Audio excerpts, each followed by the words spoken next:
Hello, I am Kate Byron, Director of the Cragen Memorial Library in Colchester. Welcome to the kickoff of the 2021 One Book, One Region program. Betty Ann Ryder, co-chair of the program, will introduce this year's book selection, Interior Chinatown by Charles Yu. Betty Ann?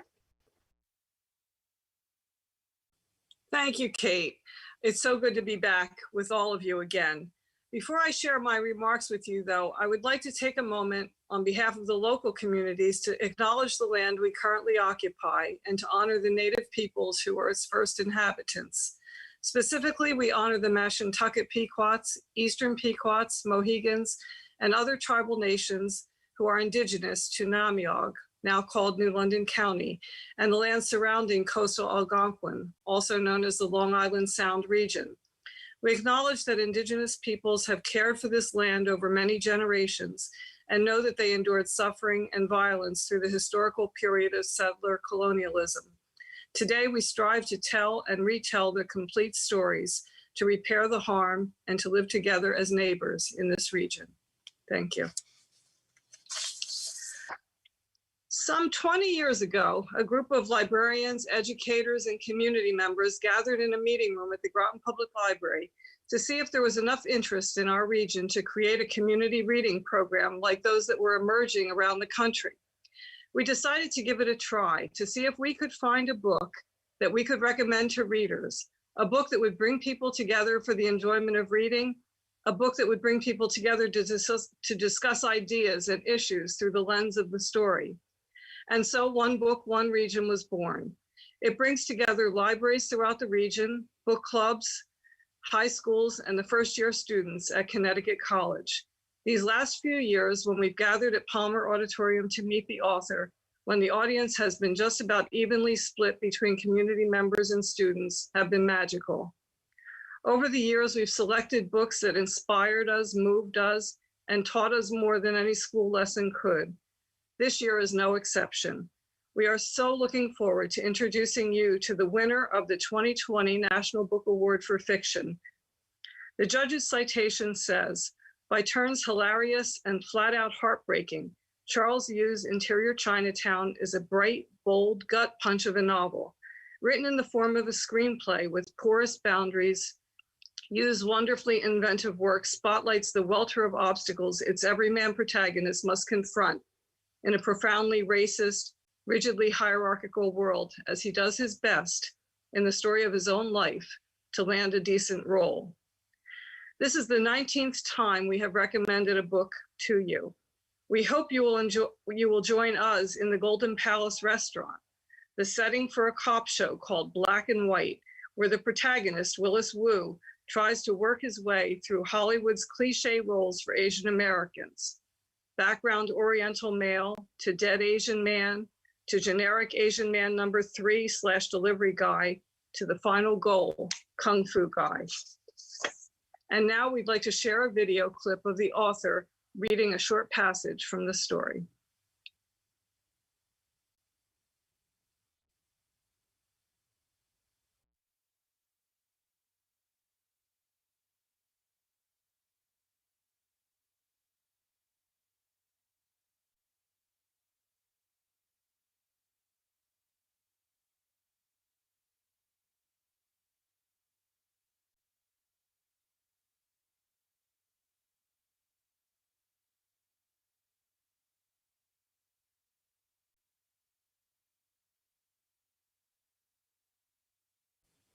Interior Golden Palace. Ever since you were a boy, you've dreamt of being Kung Fu guy. You are not Kung Fu guy. You are currently Oriental guy making a weird face, but you've been practicing. Maybe tomorrow will be the day. Willis Wu, Asian actor. Skills, Kung Fu. Moderate proficiency. Fluent in accented English. Able to do face of great shame on command. Resume, Disgraced Son. Delivery guy. Silent henchman. Guy who runs in and gets kicked in the face. Striving immigrant. Generic Asian man. Your mother is played in no particular order. Pretty Oriental flower. Asiatic seductress. Young dragon lady. slightly less young dragon lady, restaurant hostess, beautiful maiden number 1, dead beautiful maiden number 1, old Asian woman. Her father has been, at various times, twin dragon, wizened Chinaman, guy in a soiled t-shirt, inscrutable grocery owner in a soiled t-shirt, egg roll cook, young Asian man, Sifu, the mysterious kung fu master, old Asian man. Take what you can get. Try to build a life at the margin made from bit parts. Thank you.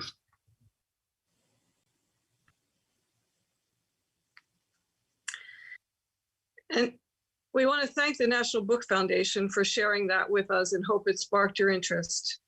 Libraries will be offering programs, book discussions, and other activities this summer to enhance our understanding of the book and its themes. Please go to our website, onebookoneregion.org, for the full calendar of events.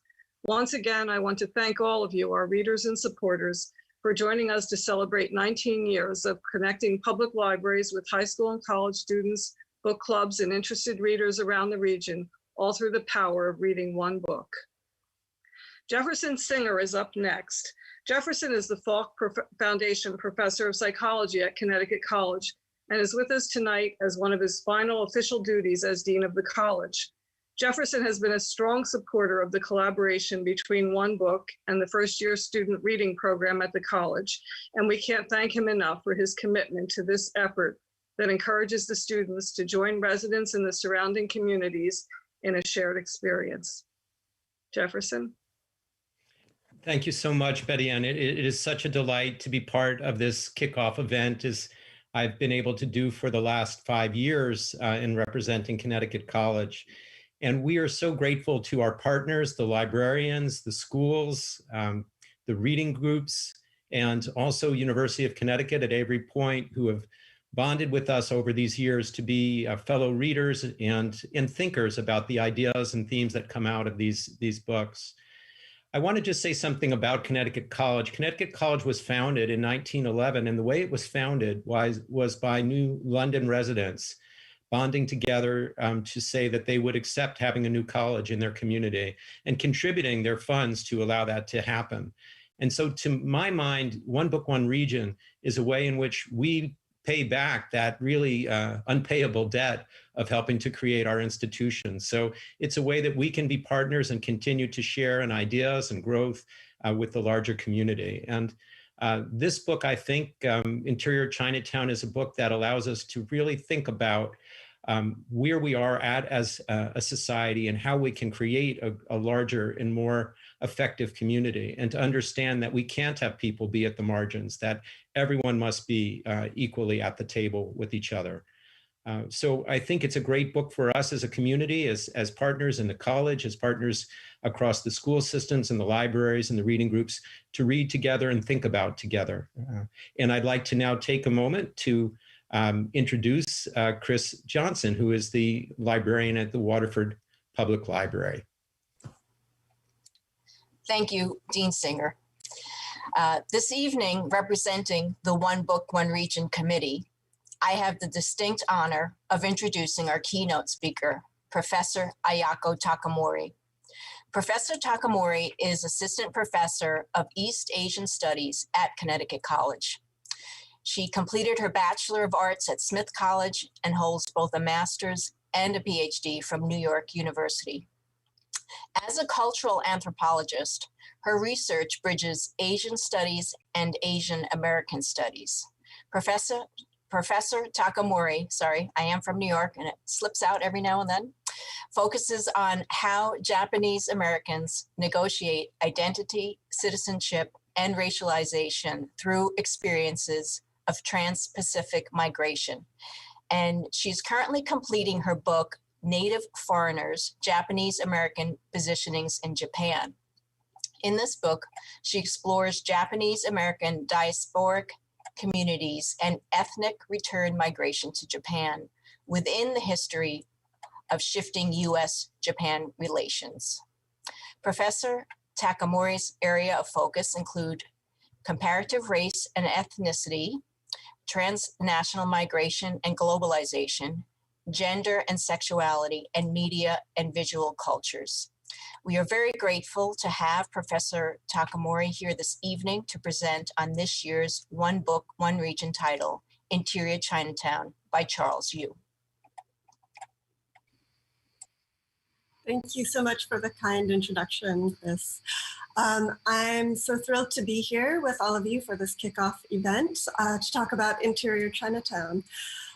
This book raises so many questions and issues, but I will try to keep my remarks relatively short to leave plenty of time for your questions.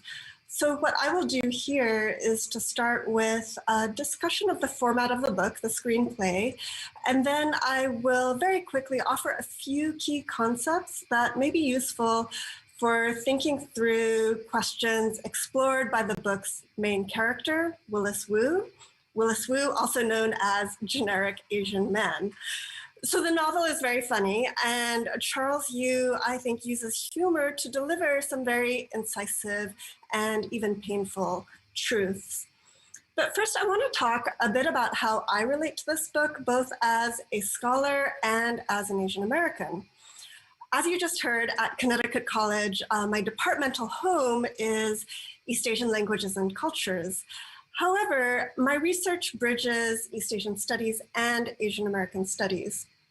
And I point this out because some people may not realize that these are two very different and sometimes even antagonistic fields of study with different historical origins. And much of my career has been spent attempting to break down some of these disciplinary borders between Asian studies and Asian American studies. So I realize the irony when I say that it is also really important to distinguish between them. Conflating these disciplines has been yet another way that Asian Americans are assumed to be foreign or international rather than American. But it is to the credit of my department that I was supported when I said I wanted to offer a new course this past term, Introduction to Asian American Studies.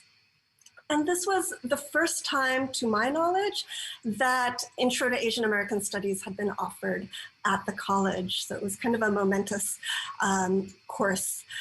And it proved to be very timely for students and for the college as we collectively processed the current manifestations of anti-Asian racism and violence.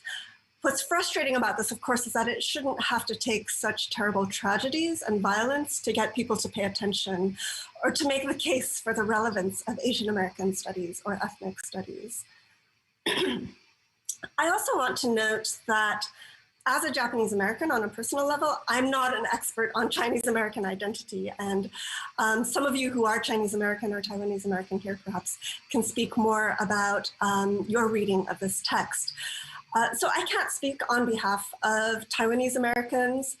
That said, one of the things I really appreciated about Interior Chinatown is that it is a culturally specific story. Not just a Chinese American story, but a Taiwanese American one. And even in its specificity, the novel is just as equally an Asian American story. So the author's ability to hold Taiwanese American and Asian American registers of storytelling simultaneously without collapsing one into the other is remarkable. And it's remarkable because the impact, in my view, is that we see how the barriers that keep generic Asian man generic is in fact systemic racism. It's not culture, it's not ethnicity. The Asian American story then is emphatically an American story.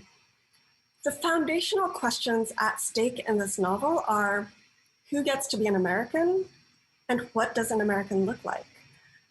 Yu's strength as a writer is seen in how he writes from a Taiwanese American frame of reference, while also inviting readers to relate to and draw connections across experience. Seeing ourselves in this story reveals our interconnectedness within a racial system, trapped and even complicit in reproducing stereotypes, scripts, if you will, and the inequities that are justified by these stereotypes. The book brings readers into this relationality by using direct address, using the second person you in the text. And the you here is not generic Asian man narrating or addressing you, the reader. Generic Asian man is you. You are Asian American. You are generic Asian man.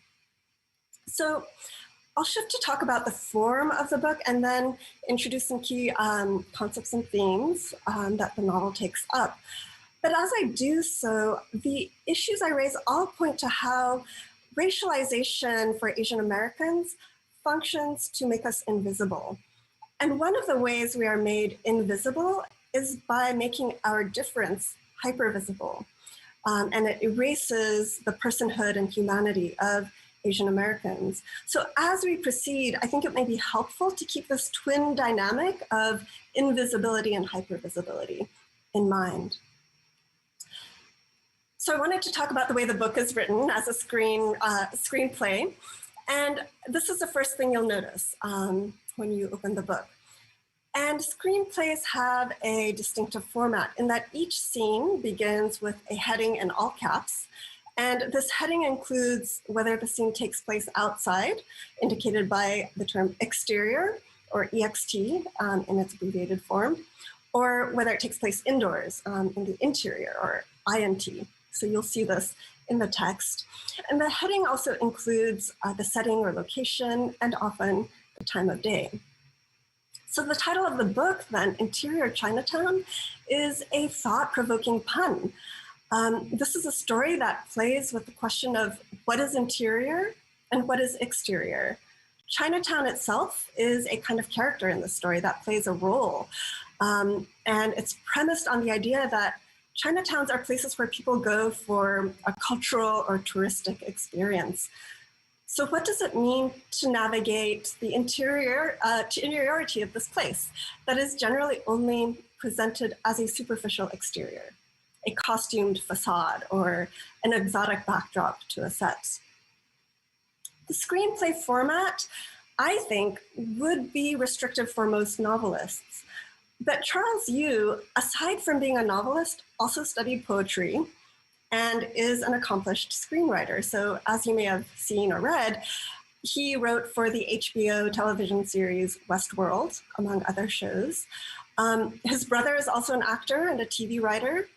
So Yu is very familiar with Hollywood. He could have written Interior Chinatown to be a movie or TV series from the very outset, but he didn't. And actually, recently he said he's adapting this book for a screenplay for Hulu. And so I'm looking forward to seeing that when it comes out. But he said that the process of adapting it presents significant difficulties. So why write the story in this way? What does a screenplay allow the author to do with the story? In interviews, and in the clip that you just heard you speak in and read from, he talks about the absence of Asian American characters in movies and TV shows. He specifically has law and order in mind in this book. But sometimes you might see an Asian American appear on the background as the delivery guy, an extra on the set. So he wondered what would happen if he told the story from the perspective of that nameless delivery guy. There are numerous accounts from Asian American actors who struggled to find acting roles available to them. And they face this frustrating dilemma of being expected to speak with an Asian accent or perform racist caricatures. And even though I would like to think in the last 5 years or so, I think since the groundbreaking show Fresh Off the Boat, for example, there's been a shift in representations of Asian Americans in the media. But the recent New York Times article titled "The Cost of Being Interchangeable Asian," just earlier this month, cites a study which revealed that among the top 100 Hollywood movies of 2018, only 2 lead roles went to Asian and Asian American actors.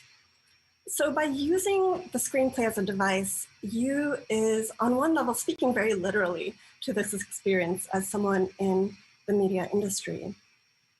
So of the roles that do exist for Asian American actors, most fall into a limited range of stock characters. And so you heard you read a list of some of these, right? Background Oriental male, Disgraced Son, silent henchman.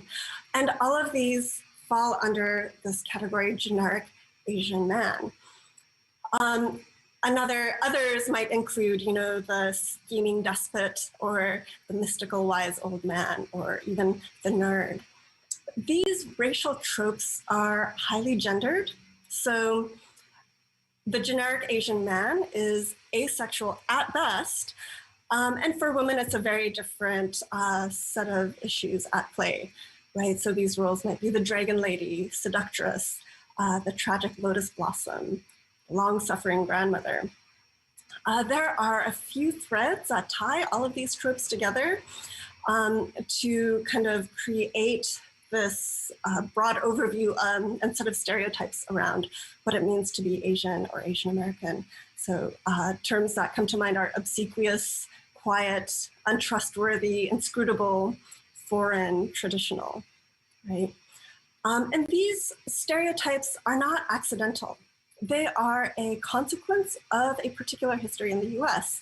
And unfortunately, I don't have time to go into all of that fully in this talk, but I think Yu believes that there are significant social and psychic consequences to these tropes.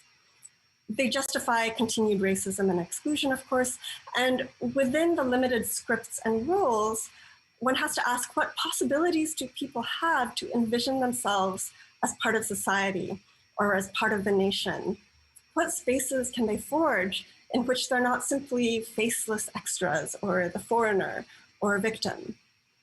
And for Asian American men who have not typically been represented as a strong hero or as a viable romantic lead, masculinity is especially fraught. And within this context, I think the Kung Fu guy, is referencing Bruce Lee, right? And Bruce Lee is this very important icon for many Asian Americans, in part because of his fame, his exceptional fame as a martial artist that so many have tried to replicate.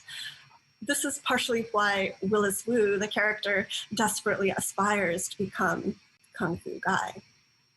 So speaking as an Asian American woman, another example of real life consequences of these tropes and of invisibility is that many of my students in the classroom have never had an Asian American woman as a professor or in a position of authority before they take a class with me. And for some of my students, seeing me in front of the classroom is confusing. There's almost a cognitive dissonance in their image of who a professor is and what a professor looks like. Their ideas of Asian American women are shaped by what they see in the media. And so I'll often ask students to come up with a list of names of Asian American women, real or fictional, in positions of leadership or power. And it's surprising how difficult still today this task can be, even with Kamala Harris as our vice president now.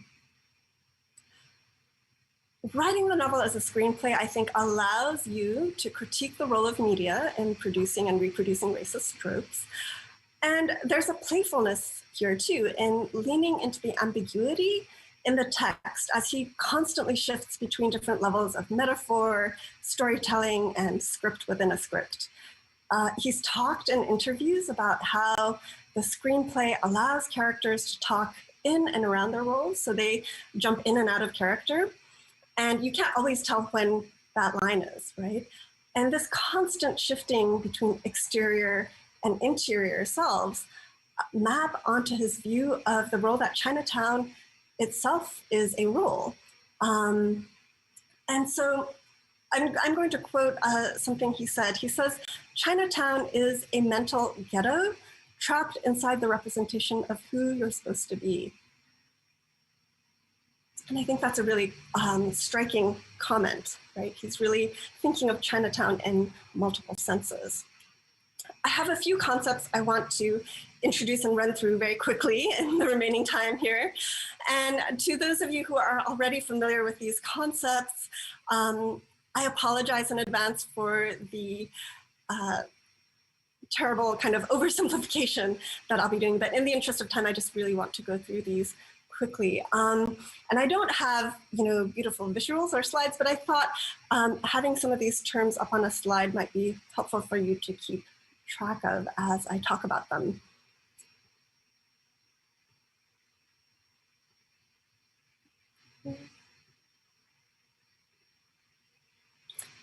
Okay, so I'll be going very quickly through these four concepts: forever foreigner, perpetual foreigner, the black-white binary paradigm of race, racial triangulation, and the model minority myth, and how they all contribute to rendering Asian Americans invisible.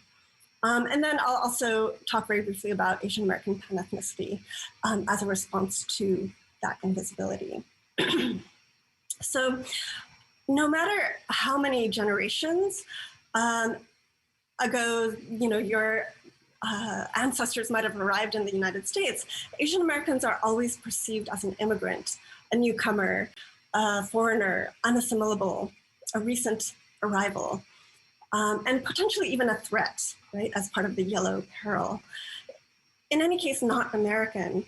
And this manifests in kind of daily interactions that many Asian Americans encounter when people ask questions like, oh, wow, your English is so good. Why is it so good? Or where are you from? No, really, where are you really from? Or what are you? Right? These are questions that many of us have had to field and answer. And all of the questions start from the assumption that you're not American. And to quote, again, Charles Yu, he writes in this book, "To be yellow in America, a special guest star, forever the guest."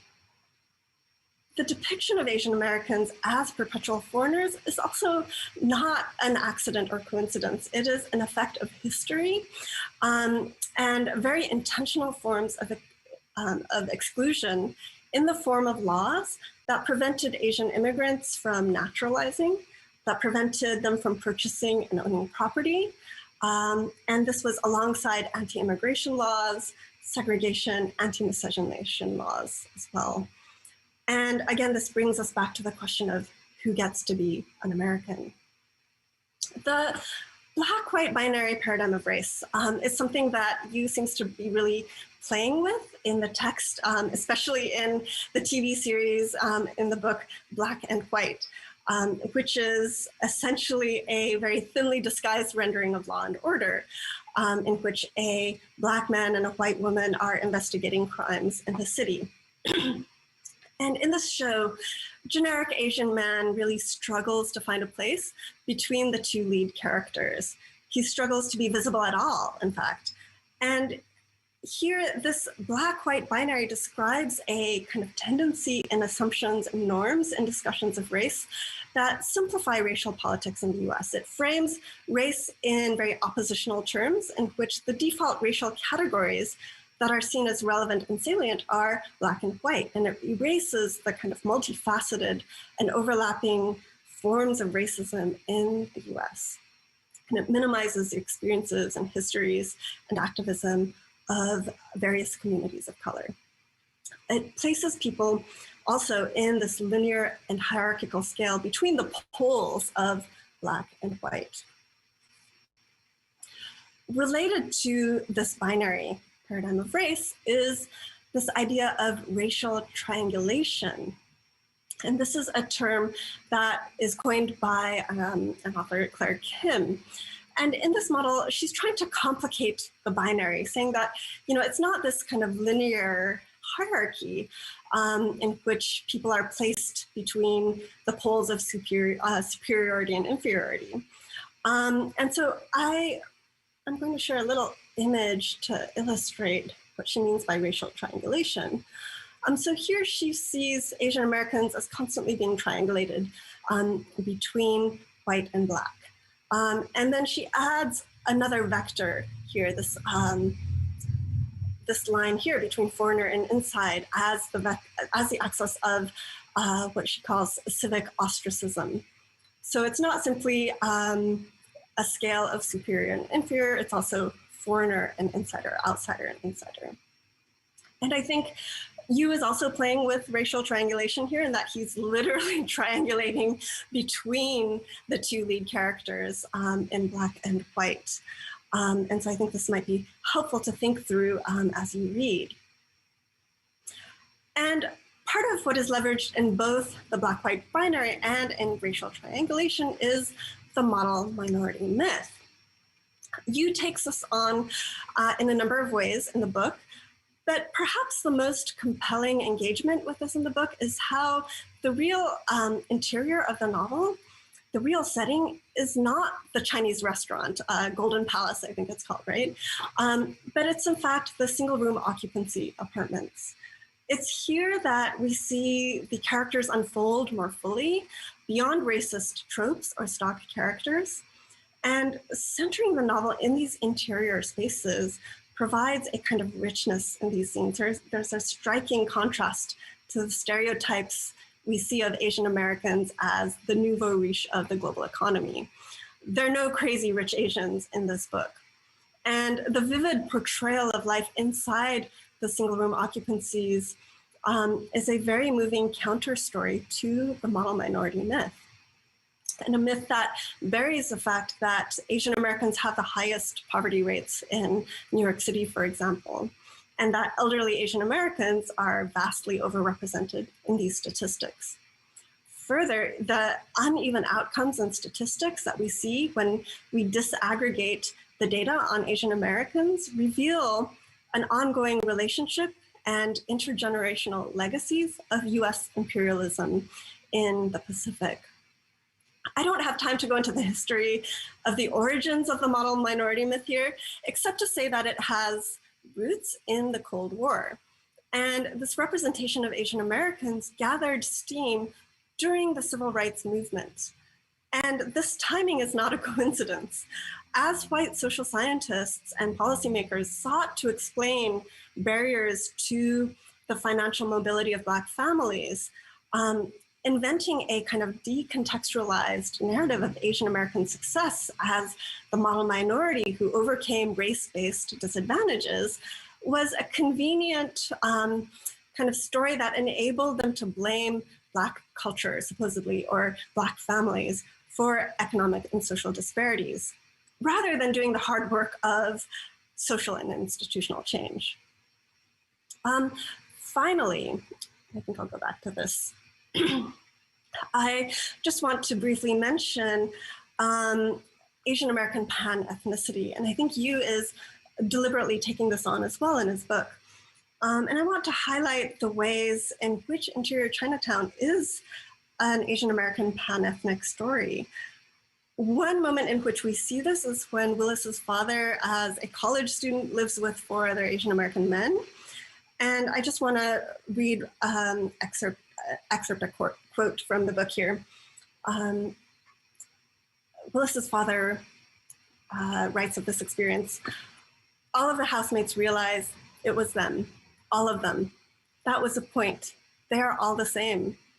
Alan was Wu, was Park, and Kim, and Nakamoto, and they are all Alan. Japan, China, Taiwan, Korea, Vietnam, whatever, anywhere over there. Now they know what they are, will always be Asian man. And what this passage is pointing to is this kind of interchangeability of being Asian American. I want to note that the term Asian American was coined just over 50 years ago by student activists who were inspired by the Black Power movement and the anti-war movements. And the term was created, well, one, to reject and critique the term Oriental, but also as a way to bring together a broad group of people who come from vastly different cultural backgrounds and ethnic communities, but who share a common experience of racism in the US. As such, the term Asian American originally was intended not to be a descriptive term of a culturally cohesive group. It was a political anti-racist, anti-imperialist alliance and coalition that was forged as a form of solidarity. So those are the terms I kind of wanted to share here. Let me just stop share for a moment there. And I just have some closing thoughts to end with. So as with any crime-based TV series, the novel culminates in a courtroom scene. And typically in these TV scenes, the scenes are often about redemption, right? Or some sort of moral lesson. And I think Yu very effectively draws on his background, not only as a screenwriter, but also as a former lawyer. He has training as a lawyer in law. And I think the scene raises some really fascinating questions in that Willis Wu, the character, is not simply a victim. He's struggling to navigate the social hierarchies and inequities. He's striving, right? But in doing so, he's also complicit in reproducing the very scripts that are barriers to his inclusion. He cannot entirely break free of the script. And as I was reading the book, I kept wondering, is the screenplay format working, or is it undermining the very point the book is trying to make? Could Willis ever become a fully developed character and person in this form? And ultimately, I think he does step out of his racial costume. I don't think this is a spoiler in any way, but this doesn't happen through courts or the legal system. So in my reading of the book, I think it comes through intergenerational relationships. And really the most poignant moments are these intergenerational connections and counter stories. And this is very clearly very personal to you as well, because in his kind of stage of life now, he's a father, and he's also confronting his parents' aging. And so he's really thinking about these relationships. A generic Asian man has a name, and it's Willis Wu. But when and how can he step out of tropes and into being Willis Wu? Yu offers a compelling script trying to find a way out of Asian American invisibility. And the solution is not going to be found in auditioning for existing roles or seeking stardom within existing scripts, literal or metaphorical. And I would add that the work of crafting alternative scripts is a collective one.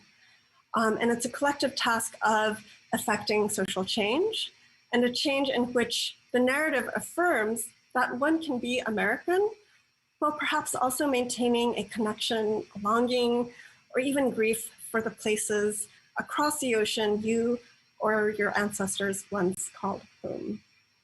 There's so much more I could say about this book, but I'll leave it there for now. And I want to thank you all for being here. I'm happy to answer and respond to questions and comments to continue this conversation. Although I will say, I can't guarantee that I'll have all the answers to all of your questions. Thank you.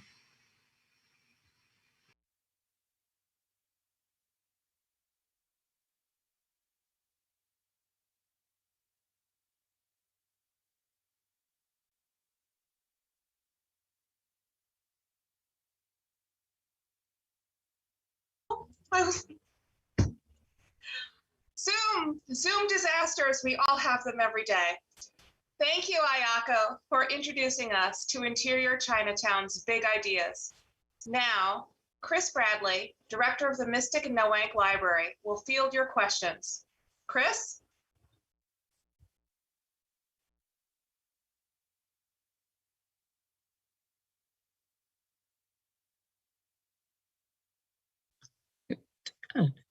Yes, okay, here's, it's not a question, it's a compliment. The student says, thank you so very much, Professor Takamori. That was so informative. That's Marina Melendez.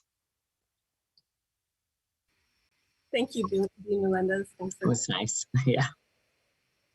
Here's another one. From Groton Public Library, you used the phrase imperialism a few times, and I was wondering, whoops, how that, I think it relates to colonialism. I just get make sure, yeah, how that relates to colonialism. That's such a great question. I think there's just a slight difference in the nuance. I think colonialism can often refer to very specific locations and manifestations of political and regional control. Imperialism conveys a kind of effort to build an empire, right, by a nation, and it also implies a kind of ideology about the power of an empire. So they're related, of course, but they might have slightly different connotations. But thanks for that great question. See, I don't see anything in the chat right now. Would anyone else like to oh, here we go. This is from Kate Byroad. I was thinking about how a really wonderful book, How to Get, oh, you're funny. All right, let me just get this up so I can read. Okay. How a really wonderful book, How to Get Filthy Rich in Rising Asia by Mohsin Hamid is also written in the second person. I wonder if you have any thoughts about the use of this perspective. It's an interesting question. Yeah, thank you. So I have to say I'm not someone who specializes in literary analysis. I'm not an English professor, right? And perhaps those in the audience who are can speak to this. But I definitely think it's a very intentional move to use the second person. And it's also a risk, right? There's no guarantee that the person or your reader will respond positively to being addressed as you and kind of called into the text in that way. So there's a risk to it. And it'd be interesting to do a kind of comparison of how these two authors utilize the second person, if there's something similar in terms of what they're trying to accomplish by using the second person. It's definitely a striking choice for a writer. The next question is from our very own Jessa Franco. If anyone wanted to continue learning after reading this book, what would you recommend? Oh, where to start? Yeah. It's now coming out, and when that my students and I were talking about last semester was Minor Feelings, that I think is good. There's some wonderful graphic novels that are out too. One that, again, some of my students read is called The Best We Could Do by T. Bui. And just a wonderful story. Another book by Viet Nguyen called The Sympathizer. I love that. Is very good. And also Connecticut's own Ocean Vuong, right? Writes really beautifully on Earth We're Briefly Gorgeous. It's one of my favorite novels in recent years. But there's so much to explore. Those are great titles, though. Thank you. Next is from Chris Johnson. In your opinion, why do you think Asian Americans are assumed to not face the same financial struggles as other Americans?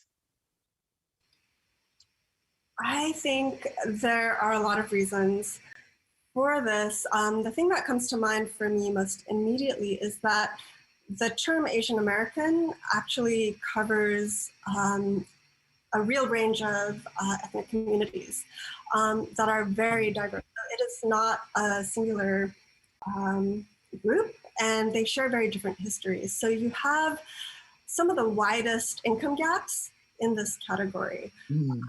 So you do have groups of Asian Americans who, at least in kind of traditional indices and statistics, seem to be doing relatively okay financially, for example. They might have those outcomes and maybe face other kind of barriers in other ways. But then others are among the poorest communities in the US. So you really see a divergent range, and it's really easy to focus on the positives and the successes. Interesting.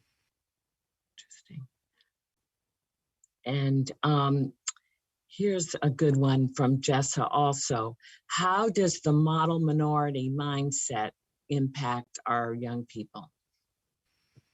So this might be a question to ask the interns working with you, actually, and have youth themselves speak to how the model minority myth affects them and impacts them. I can't speak for youth, but what I do see is that when people don't know the kind of history of where this myth comes from or how this narrative has gained so much traction, there's a way in which it's easy to internalize it and say that, minimize experiences of racism, minimize the kind of barriers that Asian American students do face. It's kind of invisible to their own analysis. And there's some ways in which people see the model minority stereotype as a positive, right? They want to embrace it because it's a quote unquote good stereotype that in fact it actually does a lot of harm.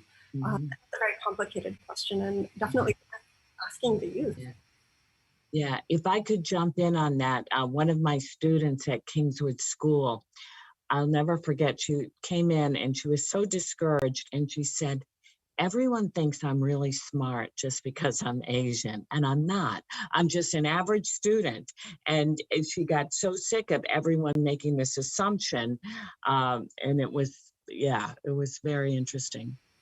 Thank you for that comment. Actually, one of my colleagues at Connecticut College in Education, Manali Sheff, has actually seen how Asian American students are often don't receive enough attention from teachers in schools because teachers often assume that they're fine. Yeah. And are not in fact challenged pedagogically in their learning goals. And so, I think that's also really important to see how this can become a way in which Asian American students are ignored. Yeah. This is a question from Marie Ostaby. Ray, the second person. In Hamid's book, the second person is used as a kind of gimmick and framed by prescriptive chapter titles, get an education, etc. But he also writes quite cinematically. So I think these two uses both encourage immersion / confrontation / identification. Thank you so much for a fantastic talk, Professor Takamori. Thank you, Professor Ospey. I believe okay. Marie Ospey was also a One Book, One Region keynote speaker or a speaker on his book. So it'd be great to dialogue more about the use of that system. That's interesting. We have another question. This is from Jessa. You mentioned that the media and Hollywood has been changing in recent years. Are there any films or shows that you recommend? Oh, you're. Yeah, thank you. There are quite a few shows that have been coming out, and so many it's actually hard to keep track of, right? Yeah. Oh, what are some good recommendations here? I'm trying to think. I watched recently. So recently I watched Little Fires Everywhere. And so the characters in the TV series are not necessarily Asian American, but the author is Asian American. And I think the author's perspective on certain dynamics are really informed by her location as an Asian American. So I think it's an interesting series to think through in terms of how race and power and inequality kind of can play out in relationships. From Adrian Prouty, excuse me, let me scoot up here a minute. What kind of resources are there to learn more about the origin of the gendered stereotypes that Asian individuals face in media? And he or must be, I don't know if it's a he or she, Adrian. Anyway, also says, thank you so much for your time today.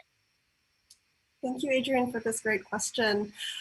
There's some great resources out there in terms of academic texts. I'm thinking of a book written by an Asian American film scholar called Straitjacket Sexuality that specifically takes on representations of masculinity. I think that's pretty interesting. There's also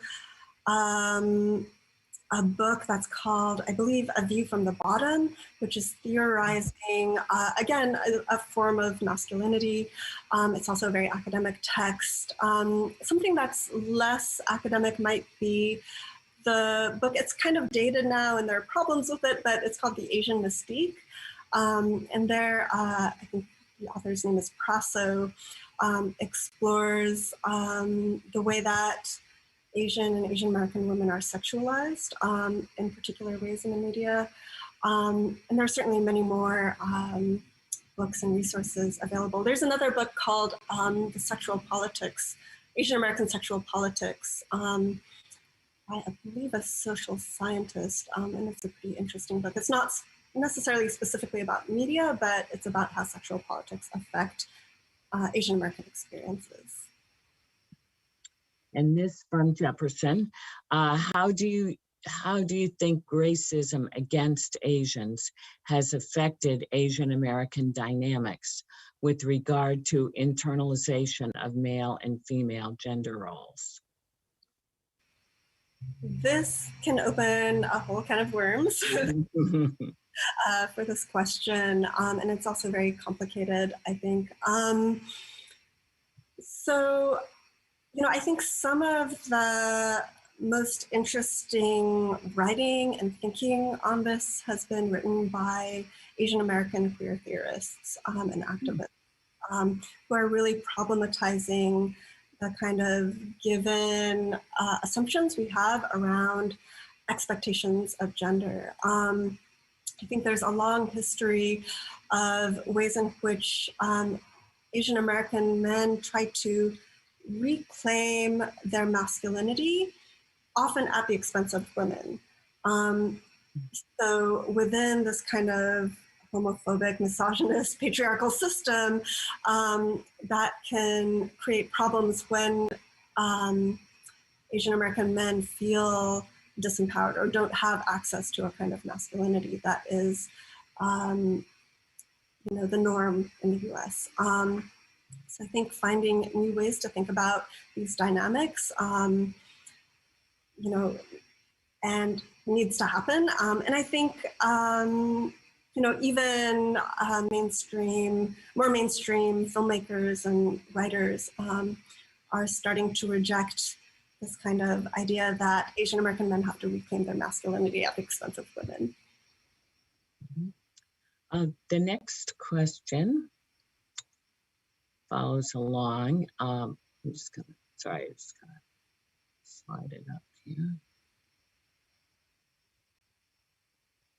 Here we go. Can you, this is from Anne Schenk. Can you speak more about intergenerational interactions in the book? And let's see here. Well, and it's cut off, and it must be in the different experiences. Right. Yeah, I think these are really my favorite moments in the book. For those of you who've read it, I'm not sure how you reacted to these moments. They're really exploring Willis Wu's parents' backstories, right? Yes. I agree. Yeah. Yeah, and I think ultimately Charles Yu kind of sees possibilities for these alternative scripts, for stepping out of these constraining roles, right? These constraining stereotypes through parenting, right? So Charles Yu himself is a parent of young children, and we see that reflected in the text, and you see this kind of real confrontation of dealing with parenthood in a profound way. And I think that's really moving. But yeah, I think the moments that I felt were so compelling. And where I really saw the characters become more than a stereotype and more than a shell was when we started reading about the backstory of his parents. To me, that was my view of it. From Tekwa King, have you, Professor Takamori, observed, or has Charles Yu, the author, let this kind of observation be articulated in the book? That there's a fine but clear line between the values and actions of hyphenated Americans who grew up on this land and their immigrant parents who tend to remain more international and thus less involved in social and cultural movements of racial integration. So yeah, you know, the author doesn't really delve into this aspect of intergenerational dynamics, but he does reference it. He talks about this kind of vast gap that can never be bridged between him and his parents, or Willis Wu and his parents, right? And it's poignant, right? Because it speaks to a very different set of experiences, but also one in which they share certain goals. They share certain forms of relationality, of attempting to belong and find one's way in the world, right?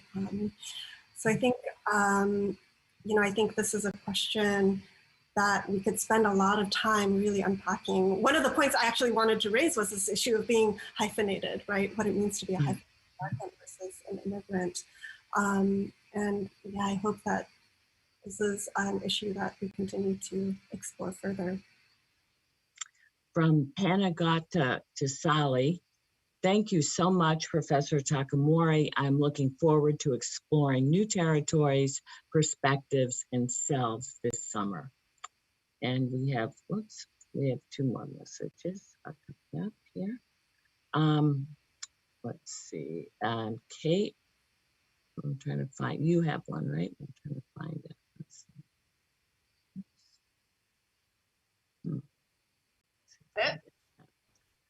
I can't get it. Why don't you just ask it, Kate? We can't seem to get it here. Question? Yeah. Did No, you I ever? Oh, you don't? Oh, okay. Oh, okay. I'm sorry. It must have just been your name there because you're the leader. There are no other questions at the moment. Let me just turn off the chat and we'll see if any come up. I can tell. I think for those of you who have not read the book, I hope you enjoy it. And I get to read people's reactions or hear people's reactions and thoughts. I really enjoyed the book. I agree with you about the intergenerational moments and relationships, especially with him and his parents. They were great moments. A lot of them in the book. I do not see any more questions at this time. Well, thank you, Chris and Ayako. Thank all of you out there for joining us for this evening's kickoff event. Please look for a calendar of One Book, One Region programs, including book discussions and other community presentations on our website, onebookoneregion.org. We invite you to read Interior Chinatown this summer, to participate in an event at any or all of the participating libraries, and then to be sure to join us for the author event with Charles Yu on October 5th. Have a good night and a wonderful summer. Take care. Thank you. Bye.